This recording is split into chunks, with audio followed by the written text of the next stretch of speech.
Good evening friends, কি খবৰ আপোনালোকৰ? মোৰ ভালে বাৰু। আজি বিয়া খাব গৈছিলোঁ দুপৰীয়াৰ ভাগত। ভিডিঅ'টো মই এতিয়া আপলোড কৰিলোঁ আপোনালোকৰ ওচৰত। বাবু, মই, মাইনা, মোৰ ভণ্টিহঁতৰ আলহী হয়। এয়া মনসা মন্দিৰটোৰ কাষতে এনেকৈ ভৱন আছে, নিজে বনাই ল'ব পাৰি সুবিধা অনুযায়ী। তেওঁলোকে তাতেই পাতিছে, ঠাই কম কাৰণে। পাই গ'লোঁ বিয়া ঘৰ, সোমালোঁ। অলপ মণ্ডপটো মণ্ডপ পেণ্ডেলটো দেখুৱাই দিম চাবচোন। ইমান ডাঙৰ এৰিয়া, ভালেই লাগি গৈছে। মাজতে ডাঙৰ এটা প'ষ্টত এনেকৈ ডেক'ৰেশ্যন কৰিছে, বৰ ধুনীয়া লাগিছে দেখিবলৈ। ৰাতি যে আৰু বেছি ভাল লাগিব, দীপৰাই বৰ ধুনীয়া লাগিছে।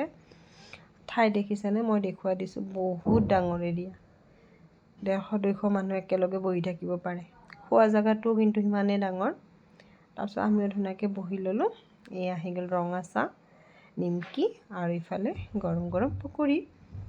এইখিনি খাই লৈ অলপ বহিলোঁ। ভণ্টিকো লগ পালোঁ। কথা পাতি থাকোঁতে আৰু ভাতৰ কাৰণে মাতিলে। সময়ো হৈ গৈছিল, 3টা বাজিয়ে গৈছিল। আমি বোলো ভাতকেইটা খাই লওঁ। ভাতৰ জেগাত যায়ো চাওঁ যে ইমান ডাঙৰ, তাতেও এৰিয়া, বাপৰে ভালেই লাগি গৈছে। ইমান ঠাই, ইমান ধুনীয়া ঠাই থাকিলে কাজ পাতিবলৈ বিৰাট সুবিধা হয়। আমাৰ ইমান ঠাই নাই যে, দেখি মোৰ বৰ ভাল লাগিছে। এয়া ভাত খাজাৰ বিষয়ে কওঁ বাৰু, কি আছিল ভাতত।